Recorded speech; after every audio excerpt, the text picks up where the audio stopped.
इस धारावाहिक की घटनाएं और पात्र काल्पनिक है। इनका वास्तविक जीवन से कोई संबंध नहीं है।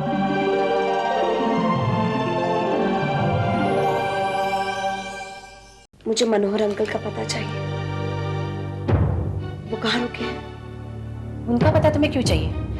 मुझे उनसे मिलने जाना है। आप ही ने मुझसे कहा था ना कि मेरी जिंदगी के बारे में उन्हें बताने का साहस न आप में है न बाबूजी में। इसका क्या मतलब? इसका ये मतलब है कि मैं उन्हें अपने बारे में सब कुछ बताना चाहती हूँ। नहीं, तुम ऐसा कुछ नहीं करोगी। ऐसा करने में आपको क्या परेशानी है? जो आदमी तुम्हें अपनी बहू बनाने के सपने लेकर आया है, उसे अगर ये बात पता चल गई तो उस पर क्या बीतेगी, जरा सोचो। कब तक छिपाएंगे आप मुझसे? वो शादी करने आए हैं यहाँ, उन्हें मेरे बारे में सब कुछ पता होना ही चाहिए। आखिर तुम चाहती क्या हो? मैं सिर्फ ये चाहती हूँ कि वो किसी भी धोखे में न रहे। उन्हें मेरे बारे में सारी जानकारी होनी ही चाहिए। इस जानकारी से तुम्हारी, तुम्हारे बाबूजी की और उनकी दोस्ती की क्या इज्जत रह जाएगी? और फिर वो मेरे बारे में क्या सोचेगा? वो यहाँ आश्रम में आया और मैंने उसे बताया तक नहीं कि कुंती यहीं रहती है। ये बात छिपाने से भी कौन सी इज्जत बढ़ने वाली है? और वैसे भी छिपाया उस बात को जाता है जिसमें पाप हो, और मैंने कोई भी पाप नहीं किया है। आप मुझे उनका एड्रेस दीजिए। कुंती, तुम उसकी निगाह में गिर जाओगी। अपने किए की मैं खुद जिम्मेदार हूँ दीदी, और मैं सब कुछ भुगतने के लिए तैयार हूँ। एक बार जरा ठंडे दिमाग से सोचो, जिद मत करो कुंती।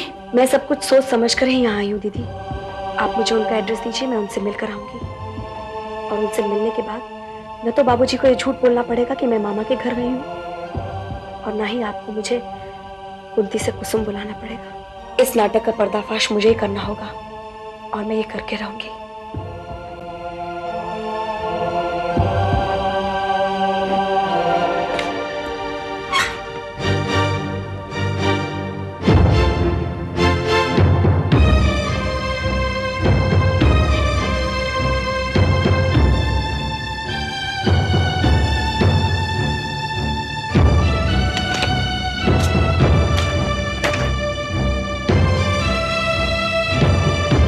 थैंक यू सरला दीदी।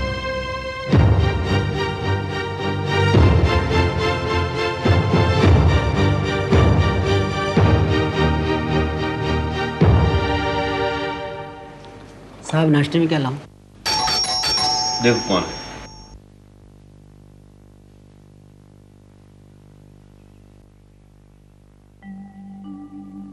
नमस्ते, डॉक्टर मनोहर अग्रवाल का यही घर है? जी हाँ। जो ऑस्ट्रेलिया से आए? जी हाँ। क्या मैं उनसे मिल सकती हूँ? आइए, अंदर आइए। साहब, ये आपसे मिलना चाहती है। ठीक है, तुम जाओ। जी नमस्ते। नमस्ते। अरे तुम्हें तो मैंने उस दिन सल्ला जी के आश्रम में देखा था। जी, मैं उसी आश्रम से आई हूँ। अच्छा अच्छा, सल्ला जी ने किसी काम से भेजा। बैठो। Thank you. जी नहीं, मैं आपसे कुछ व्यक्तिगत काम से मिलने आई हूँ। बोलो, मुझसे क्या व्यक्तिगत काम है? दरअसल आप उस दिन जिस दिन आश्रम में आए, न तो आप मुझे पहचान सके और न मैं आपको अपनी पहचान बताने आई हूँ। क्या मतलब क्या? मैं समझा नहीं। क्या तुम मेरे बारे में जानती हो? जी, आप और मेरे बाबूजी गहरे दोस्त हैं। अच्छा। अरे तुम किसकी बेटी हो?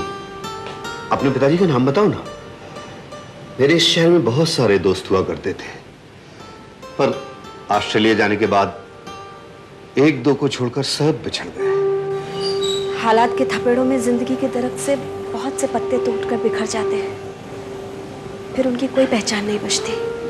लेकिन तुम अपने पिता का नाम बताओ तो, हो सकता है मैं तुम्हें पहचान लूं। शायद मेरी पहचान जानने के बाद आपको बहुत तकलीफ पहुंचे। शायद आपको अपनी दोस्ती पर अफसोस हो और मुझसे नफरत। इस तरह पहेलियां मत बुझाओ, मुझे साफ साफ बताओ कि तुम कौन हो।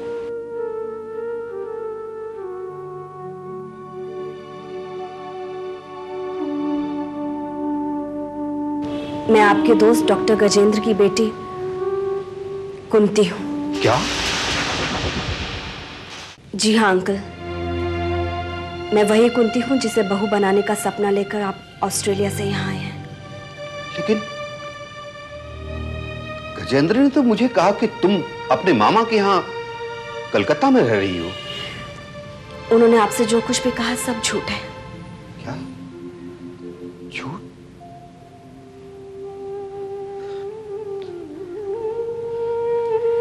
गजेंद्र को मुझसे झूठ बोलने की क्या आन पड़ी थी? इसमें गलती बाबूजी की नहीं है अंकल, गलती मेरी है। मेरी वजह से बाबूजी को झूठ बोलने पर मजबूर होना पड़ा। मजबूरी? कैसी मजबूरी?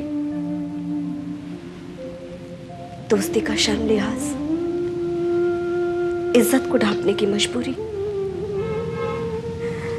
कोई बाप अपने मुंह से ये कैसे कह सकता है कि उसकी बेटी कलंकिनी है? ये तुम क्या कह रही हो? मैं सच कह रही हूं अंकल। जो वादा आपने और बाबूजी ने किया था, जो सपना देखा था, मैंने अपनी जिंदगी का सपना उससे कुछ अलग देखा था। और आज उस सपने की वजह से मेरी जिंदगी की तस्वीर ही बदल गई है। कुंती, तुम्हारे साथ क्या हुआ है मैं सब कुछ जानना चाहता हूं। अंकल, मेरी बदनसीबी ने मुझे एकदम अकेला और बेसहारा कर दिया है।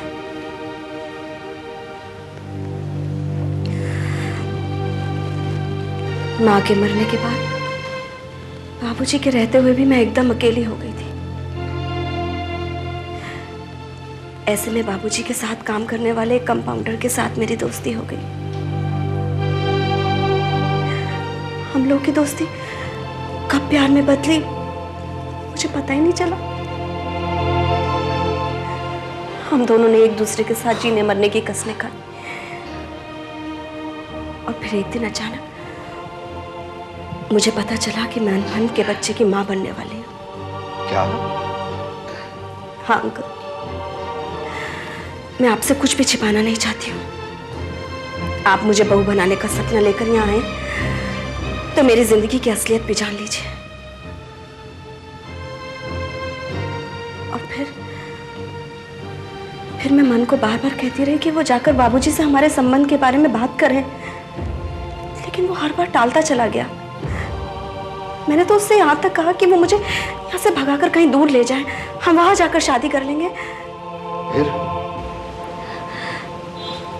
हमारी किस्मत में शायद एक दूसरे का साथ ही नहीं लिखा था। वो मुझसे वादा करके जो मुंह फेर कर गया तो फिर कभी लौट कर ही नहीं आया। ऐसे में मैं बाबूजी को क्या मुंह दिखाती? मैं चिट्ठी लिखकर सरला दीदी के आश्रम चली आई और वहीं मैंने अपने प्यार की निशानी अपने बेटे कर्ण को जन्म दिया, जिसे दुनिया पाप कहती है। तुमने गजेंद्र को बताया कि तुम्हारे बच्चे के पिता का नाम क्या है? नहीं। क्यों नहीं बताया तुमने? मैंने सोचा था कि मन खुद आकर बाबूजी से बताएगा और आज भी मुझे उसका इंतजार है। तो अंकल, ये है मेरी जिंदगी का किस्सा, मेरी जिंदगी की सच्चाई। मैंने आपको ये सब कुछ बताने का साहस किया है तो सिर्फ इसलिए कि मैं आपको धोखे में नहीं रखना चाहती हूँ। कुंती,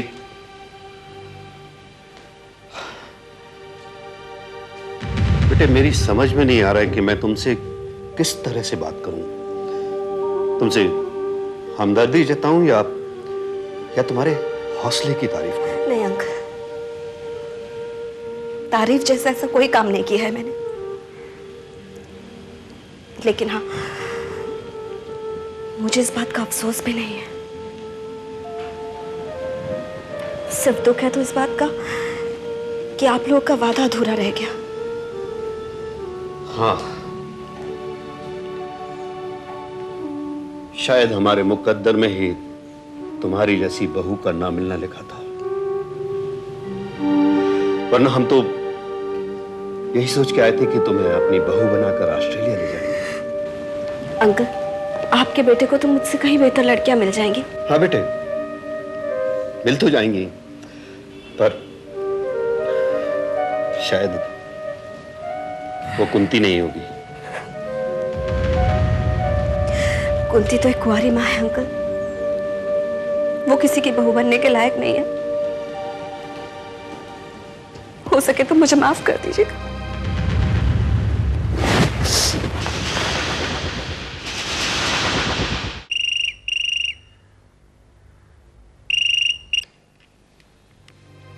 हेलो। हेलो मनोहर, हाँ जी, बोल रहा हूँ। मैं सरला बोल रही हूँ। हाँ, नमस्ते सरला जी, कैसी हैं आप? नमस्ते। कुंती तुमसे मिली? हाँ, वो अभी अभी मुझसे मिलकर गई है। सरला जी, आपने भी मुझे कुंती के बारे में कुछ नहीं बताया। क्या बताती? कुंती को बहू बनाने की तुम्हारी खुशी, उत्साह देखकर मैं कुछ बोल नहीं सकी। लेकिन सरला जी, ये साहस उस लड़की ने किया। मैं तो उस लड़की के हौसले को देखकर हैरान हूं। क्या ये वही कुंती है जिसे बचपन में मैंने देखा था? किस्मत ने उसके साथ बहुत बड़ा खिलवाड़ किया है। लेकिन आप लोगों ने मुझसे ये सब छुपाकर अच्छा नहीं किया। गजेंद्र नहीं चाहता था कि ये बात तुम्हें पता चले। सरला जी, एक दोस्त होने के नाते गजेंद्र को मुझसे ये सब छुपाने की क्या जरूरत थी? उसने मुझे इतना पराया कर दिया। शायद वो तुम्हारी नजरों में गिरना नहीं चाहता। अभी मेरी नजरों में कौन सी उसने जगह बना ली है? मुझे इस बात का बहुत दुख है सरला जी। लेकिन तुमसे मेरी एक रिक्वेस्ट है, गजेंद्र को ये बात नहीं बताना कि कुंती तुमसे मिल चुकी। वो मुझसे झूठा नाटक कर सकता है तो मैं क्यों नहीं कर सकता? मैं तब तक उसे ये नहीं बताऊंगा जब तक कि वो खुद अपने मुंह से नहीं कहेगा। तुम गजेंद्र की भी मजबूरी समझने की कोशिश करो मनोहर। सरला जी प्लीज, आप उसकी तरफदारी मत कीजिए। कुंती मेरे लिए भी बेटी की तरह थी। अगर उसके साथ कोई हादसा हुआ था तो उसमें मुझसे छुपाने की क्या बात थी? उसने मेरी भावनाओं के साथ मजाक किया है। देखता हूं कब तक नहीं बताता।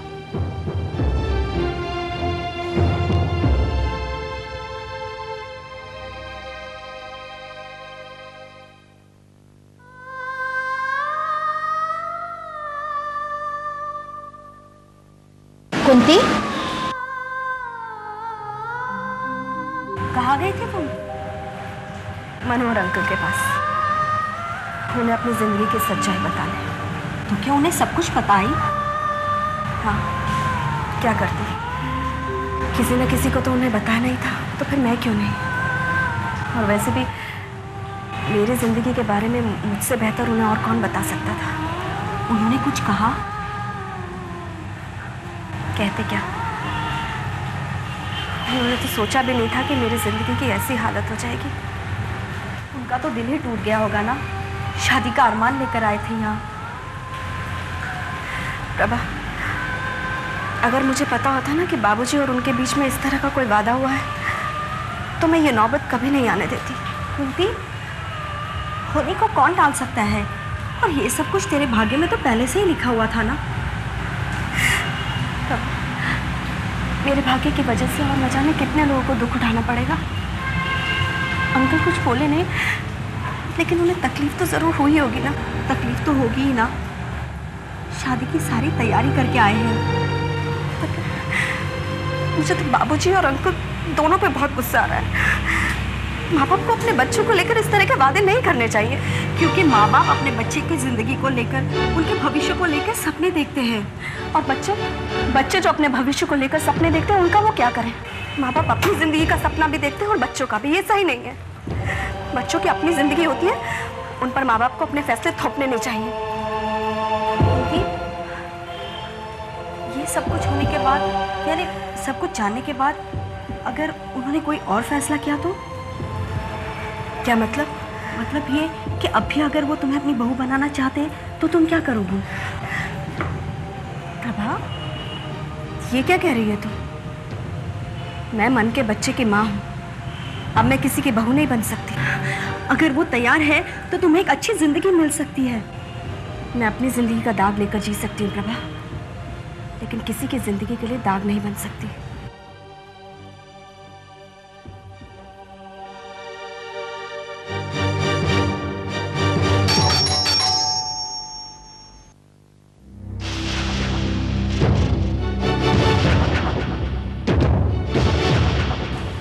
क्या हुआ मनोहर?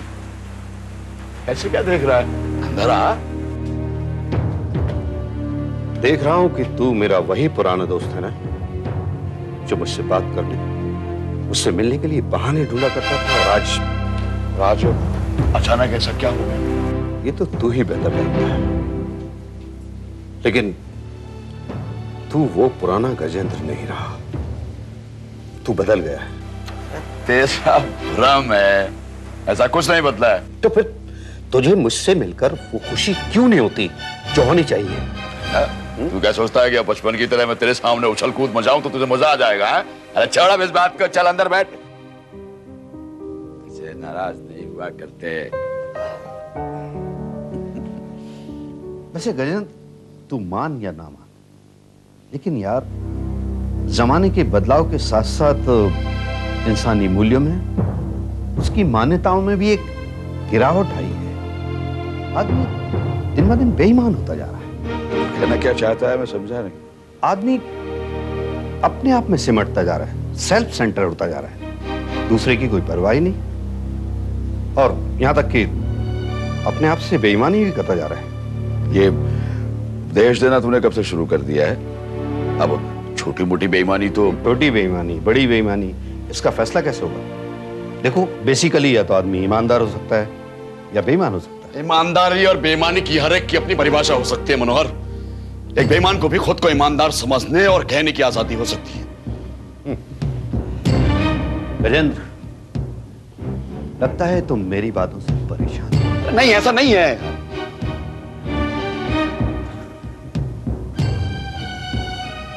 सॉरी, सिर्फ तेरी बात का जवाब दे रहा हूं। अच्छा, मेरी एक बात का जवाब दे। तूने कुंती को उसके मामा के यहां क्यों भेजा? अब क्या करता मैं कायदे से उसकी देखभाल नहीं कर पाता था। मुझे तो लगता है कि कुंती को तुम्हारी देखभाल की नहीं है, तुम्हें कुंती की देखभाल की जरूरत है। तू अकेला और इतना बड़ा घर कैसे रह लेता है तुझसे?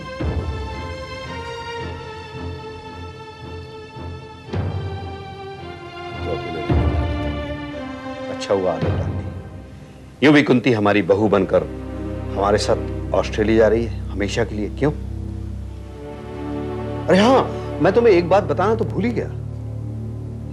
अच्छी बात। अरे कल मैं मार्केट में चला जा रहा था, तभी सामने से एक लड़की दिखाई दी। मुझे लगा जैसे हमारी कुंती सामने से चली आ रही है। फिर मुझे याद आया कि नहीं, कुंती तो अपने मामा के यहाँ कलकत्ता में है, वो यहाँ कैसे दिख सकती है?